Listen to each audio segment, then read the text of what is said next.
Hello students, my name is Mustaiz Alam, Assistant Professor, Department of Economics, Nandlal Singh College, Nagpur. Today's topic is liberalization. Meaning of liberalization. Liberalization or liberalization is any method of how a state raises limitations on some private individual ventures. Liberalization befalls when something which was forbidden is no longer forbidden or when government laws are loosened. Liberalization was begun to put an end to these limitations and open multiple areas of the economy. Thus, some liberalization proposals were prefaced in the 1980s in areas of export import policy, technology upgradation, fiscal policy, and foreign investment. Industrial licensing, economic reform policies launched in 1991 were more general. There are a few significant areas, namely the financial sector, industrial sector, foreign exchange, market, tax reforms, and investment and trade sectors which gained recognition in and after 1991. Liberalization in India. Since the adoption of the new economic strategy in 1991, there has been a drastic change in the Indian economy. With the arrival of liberalization, the government has regulated the private sector organizations to conduct business transactions with fewer restrictions. For developing countries, liberalization has opened economic borders to foreign companies and investment. Earlier, investors has to encounter difficulties to enter countries with many barriers. These barriers included tax laws, foreign investment restrictions, accounting regulations, and legal issues. The economic liberalization reduced all these obstacles and waived few restrictions over the control of the economy to the private sector. What are the objectives of liberalization? The objectives are to boost competition between domestic business, to promote foreign trade and regulate imports and exports, improvement of technology and foreign capital, to develop a global market of a country, to reduce the debt burden of a country,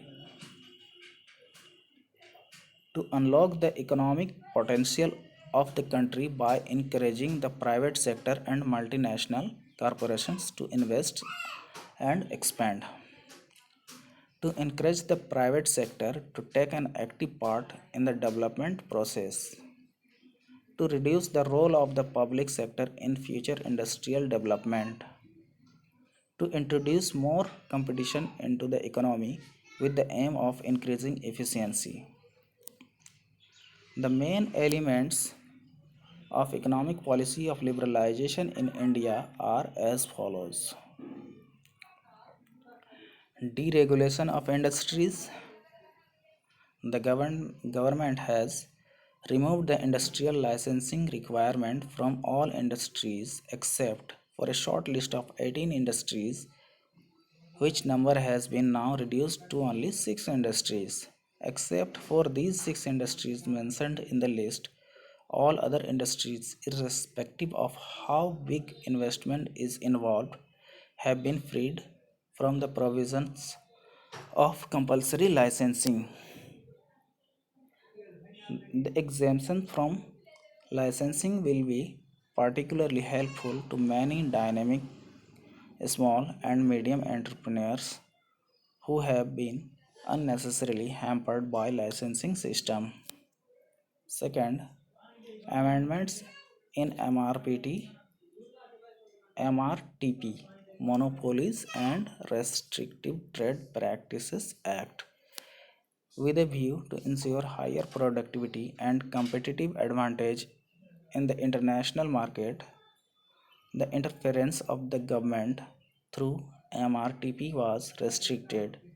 There would now be no need for the firms covered under MRTP to obtain prior approval of the government for establishment of new undertakings, mergers, and amalgamations, expansion of operations, and appointment of certain directors.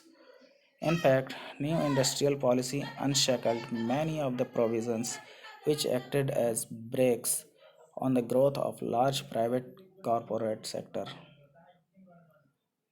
Point of comment: the central government has enacted a new law, the Competition Act 2002, for upholding competition in the market. Third one, reforms in foreign exchange management.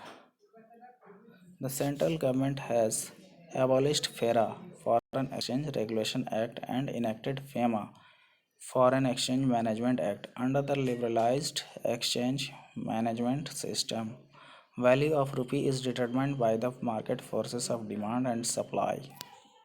Exporters are free to sell their foreign currency in the open market, while the importers can be freely buy it from the market. This is called free convertibility of rupee. Fourth one, financial sector liberalization. Some of the measures indicating financial sector liberalizations are: number one, restrictions on operations of foreign banks were eased and new ones were allowed to enter. Second, there has been liberalized of the regulations with respect to licensing of companies on the stock exchange. Third, new private banks were allowed operations, refusing competition into the financial system. 4. Cash reserve ratio, cash reserve ratio and statutory liquidity ratio or SLR have been brought down in stages, giving the banks an increased capacity to create credit. Fifth, banks and non-banking financial companies have been permitted to enter the insurance business. 6. Liberalization of rates of interest, that is, they are to be determined by the free play of the forces of demand and supply and not by the decision of the RBI. The foreign investment. Earlier maximum limit of foreign equity participation was 40% of industrial units open to foreign investment.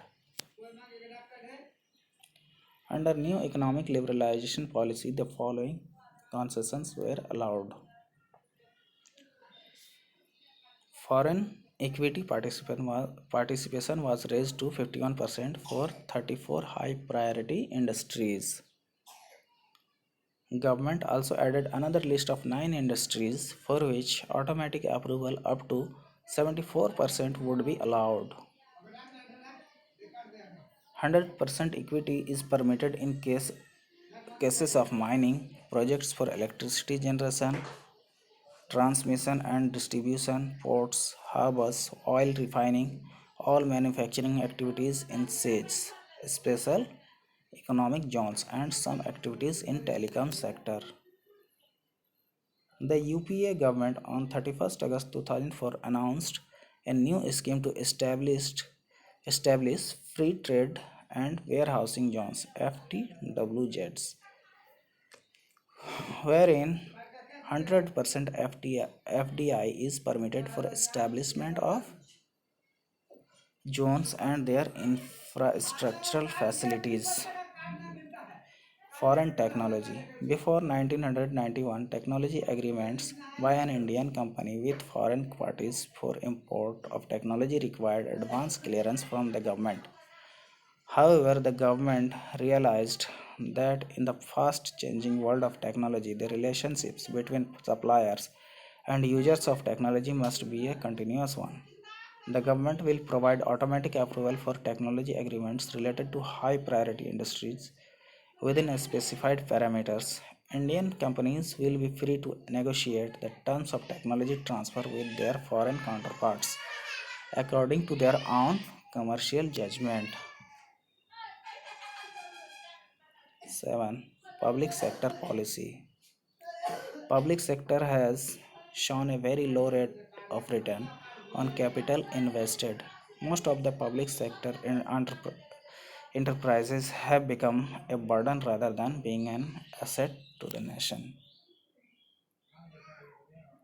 New Industrial Policy 1991 has classified public sector units into three categories: those which fall in the reserve area of operation or are in the high priority areas are generating good profits. These units should be strengthened.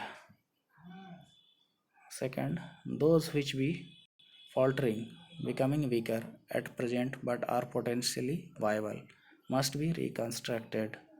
Third one, those which are chronically sick and incur heavy losses must be closed down or their ownership passed on to the private sector. Impact of liberalization. Positive, positive impact of liberalization: free flow of capital. Second, diversity for investors. The investors will be benefited by investing a portion of their business into diversifying asset class. Third, impact on agriculture. In this area, the cropping designs have experienced a huge change, but the impact of liberalization cannot be accurately measured. Government restrictions and interventions can be seen from production to distribution of the crop. Negative impact of liberalization in India. Beginning of the economy. Enormous restoration of political power and economic power will lead to weakening the entire Indian economy. Second, technological impact. Fast development in technology allows many small scale industries and other business in India to either adjust to changes or shut their businesses. Third and last, mergers and acquisitions. Here, small businesses are merging with big companies. Therefore, the small companies' employees may need to enhance their skilled and technologically advanced. This enhancing of skill and the time it might take may lead to non-productivity and can be burden to the company's capital. So that's all in this lecture. Thank you.